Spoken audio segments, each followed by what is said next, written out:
Hello, everyone, and welcome to the very first episode. I'm your host, Jason, and I'm joined by my wonderful co host, Amira. How are you today, Amira? See you in the next episode.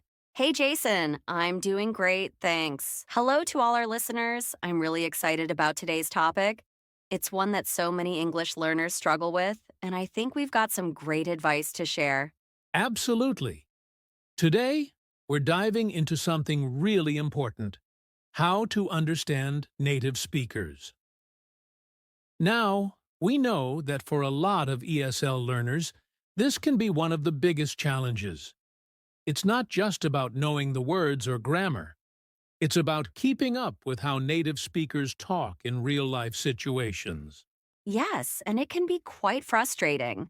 Native speakers often speak fast, use slang, or have strong accents, which can make it tough for someone still learning English to follow along.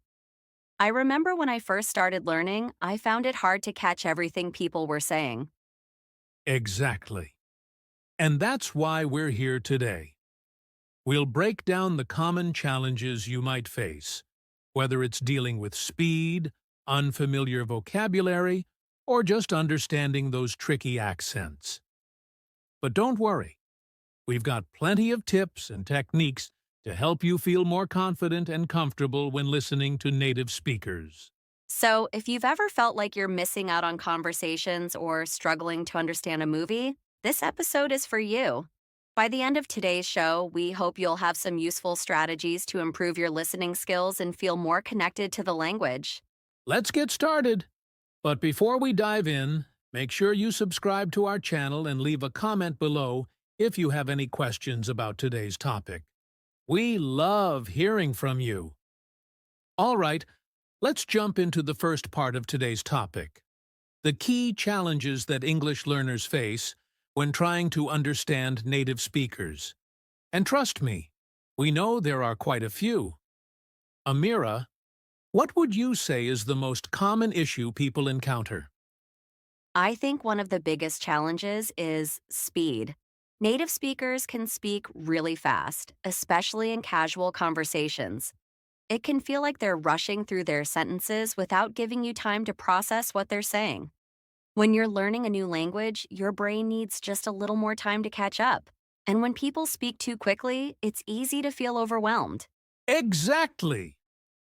It's not just the speed, though. Another big challenge is connected speech. Native speakers don't always pronounce each word clearly. They blend sounds together. For example, instead of saying, "What are you doing?" clearly it might come out as, "What you doing?" That's something learners might not be ready for because it's different from how they learned English in textbooks. Yes.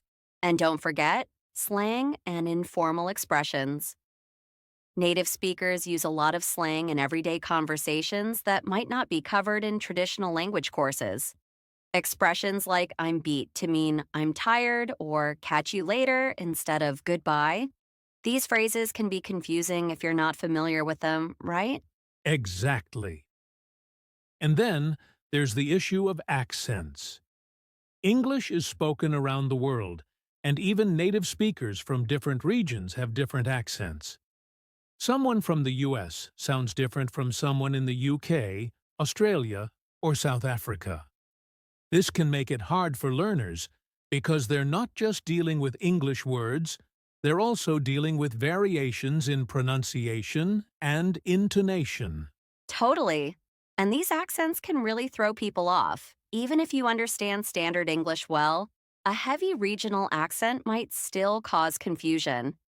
I've had friends who learned British English but struggled to understand American movies because the accents and some vocabulary were different. And one last challenge that a lot of people don't realize is the cultural context. Native speakers often make references to cultural things: TV shows, local jokes, sports teams, that non-native speakers might not know about. This adds another layer of difficulty because even if you understand the words, the meaning might not make sense without knowing the culture behind it. That's a really good point. Understanding native speakers isn't just about the language itself. It's also about understanding the culture that goes with it. But don't worry, everyone. These challenges might seem big, but they're all things you can improve with practice and the right strategies. Absolutely. In the next part of the episode, we'll dive into some practical tips that will help you overcome these challenges and get better at understanding native speakers. Stay tuned. Now that we've talked about some of the key challenges, let's move on to the most important part. What can you do to actually improve your listening skills and understand native speakers better? We've got some great tips lined up for you, so let's get started. Amira, what's your first tip? My first tip is to start slow and gradually increase the difficulty. If you're just starting out, don't jump straight into watching complex movies or listening to fast paced podcasts. Begin with content that's designed for learners, like slow speed news programs or beginner level podcasts. As you get more comfortable, you can increase the difficulty by listening to faster speakers or more advanced topics. That's a great tip, and it ties into my first suggestion, which is to practice with subtitles. When you watch English videos or TV shows, turn on the subtitles, but in English, not in your native language. This way, you're reading and listening at the same time, which helps reinforce what you're hearing. Once you feel confident, try turning the subtitles off and see how much you can understand on your own. Yes, and don't be afraid to repeat what you're listening to. I always tell learners to listen to the same audio multiple times. On your first try, you might only catch a few words or phrases, but after listening 2 or 3 times, you'll pick up more and it'll start to make sense. Repetition is key to training your ear to catch the sounds and patterns of native speech. Another useful technique is to focus on key words and context. Native speakers often drop words or shorten them, but the key words will still be there. For example, if someone says, "Gonna grab lunch, wanna come?" you might not catch every single word clearly, but you know they're asking if you want to join them for lunch. Don't stress about understanding every word. Focus on the overall meaning and use the context to fill in the gaps. That's a great point, Jason. Another tip that really helped me was listening to a variety of accents. Like we said earlier, native speakers from different regions have different accents. To get used to this, expose yourself to different English-speaking countries. Watch movies, listen to podcasts, or even check out YouTube channels from the US, the UK, Australia, and more. The more exposure you get to different accents, the easier it becomes to understand them. Yes, variety is so important. And while you're doing that, it's helpful to practice shadowing. Have you heard of shadowing, Amira? Yes, I love shadowing. For those of you who don't know, shadowing is when you listen to someone speaking English and try to repeat what they're saying as quickly and accurately as possible, almost like you're shadowing them. It's a great way to train your brain and your mouth to get used to the speed and rhythm of native speech. Exactly. And if you want to take it a step further, you can pause the audio after each sentence or phrase, repeat it out loud, and then play it again to check how close you were. This not only improves your listening, but also helps your pronunciation. I love that. And one more tip I have is to immerse yourself in English as much as possible. If you can, try to surround yourself with English daily. Watch English TV shows, listen to music, follow English-speaking influencers on social media, and try to engage with content that you enjoy. The more English you hear in your everyday life, the more natural it will become to understand native speakers. That's such a good point.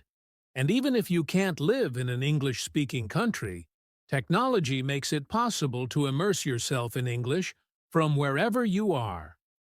I'd also recommend using apps and online tools designed to improve your listening skills. There are great apps out there like Duolingo, Babbel, or English Central that offer listening exercises, dictation, and even real-life conversations to practice with. And don't forget to be patient with yourself. Learning to understand native speakers takes time. It won't happen overnight, but with consistent practice, you'll see improvement. Celebrate the small wins along the way, like understanding a new phrase or catching a joke in an English TV show. That's right, Amira. Don't give up. Keep practicing. Stay curious. And remember, the more you listen, the more you'll improve. In the next part, we're going to look at some real-life examples of situations where understanding native speakers is crucial and how to navigate them.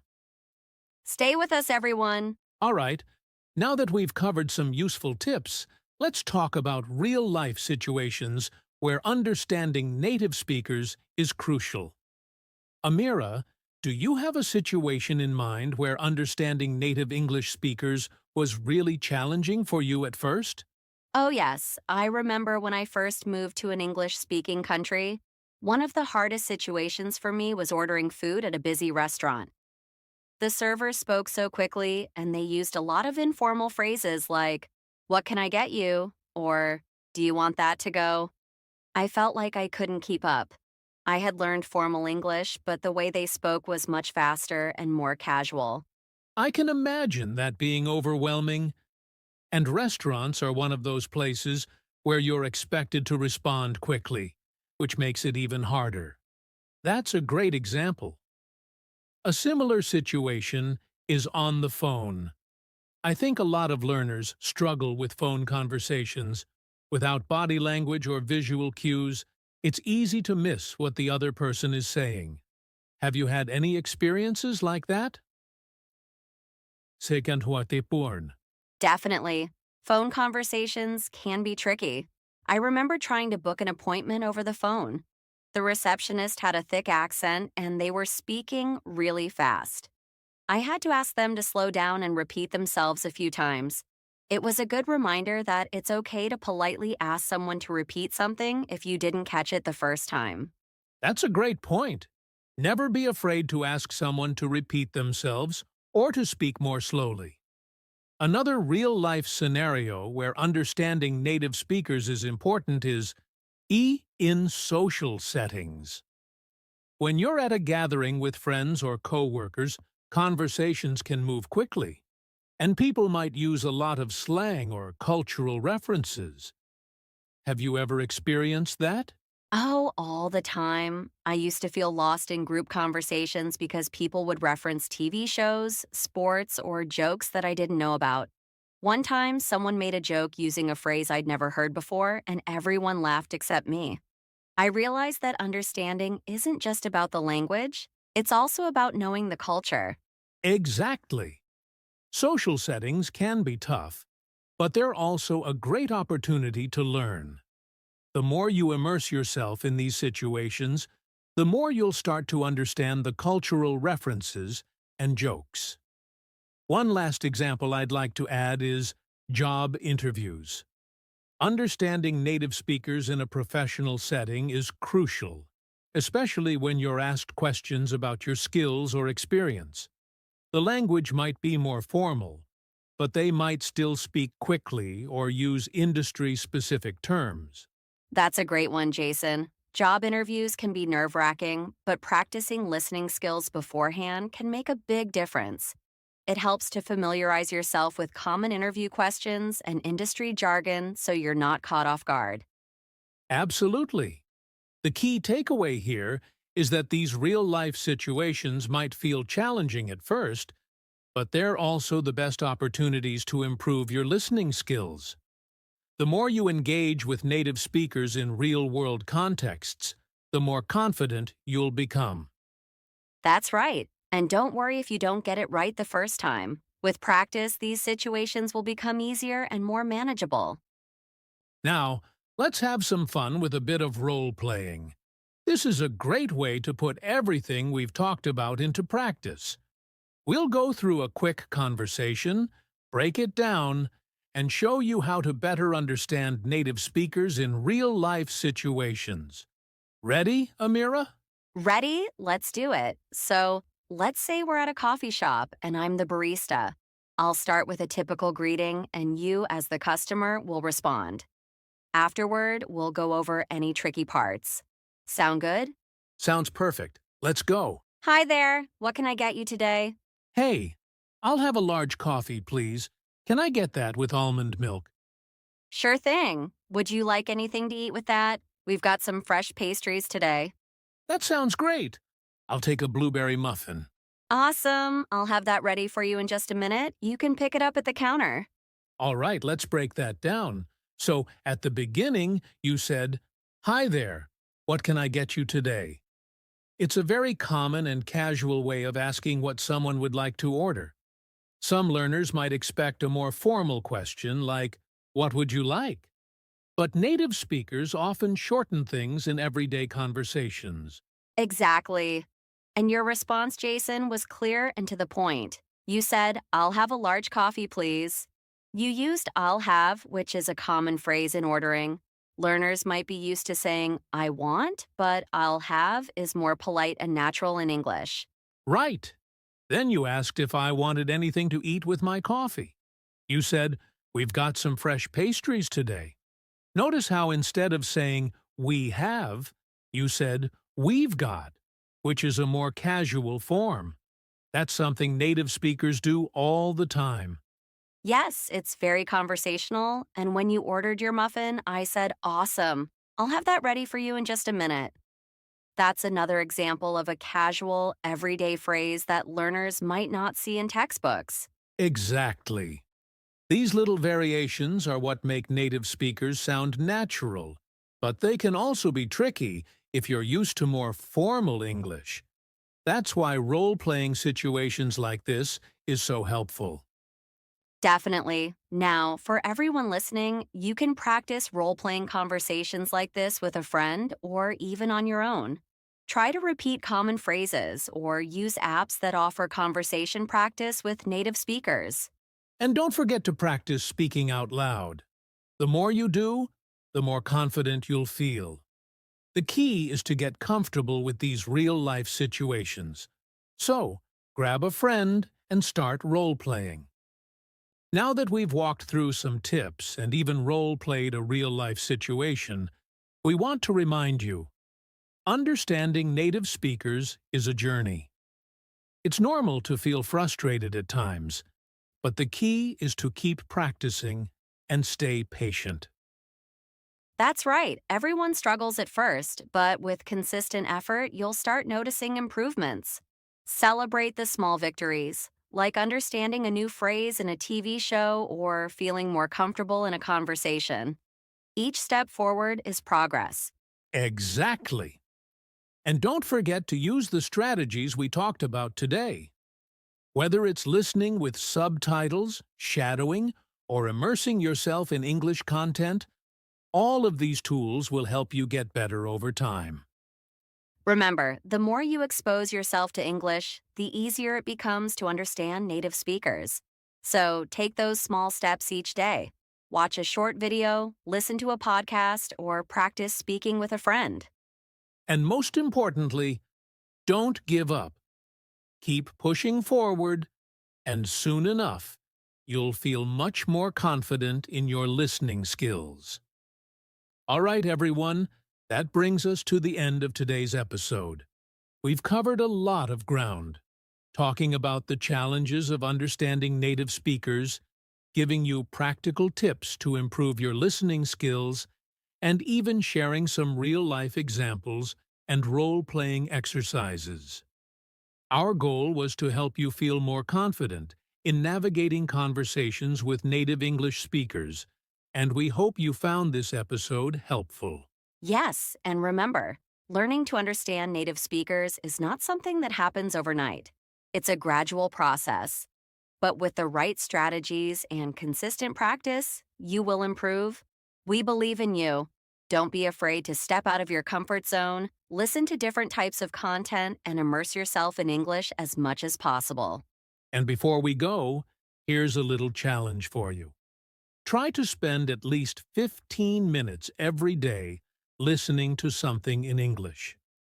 Whether it's a podcast, a YouTube video, or even a conversation with a friend, those small daily steps will make a huge difference over time. And don't forget to engage with us. If you have any questions or topics you'd like us to cover in future episodes, leave a comment below or reach out to us on social media. We love hearing from you, and your feedback helps us create more content that's relevant to your learning journey. Also, if you enjoyed this episode, make sure to subscribe to the channel and hit the notification bell so you don't miss out on any new episodes. And if you know someone who's also learning English, share this podcast with them. It might be just what they need. Sfuartu. Thanks for tuning in, everyone. Keep practicing, stay motivated, and we'll see you next time. See you in the next episode.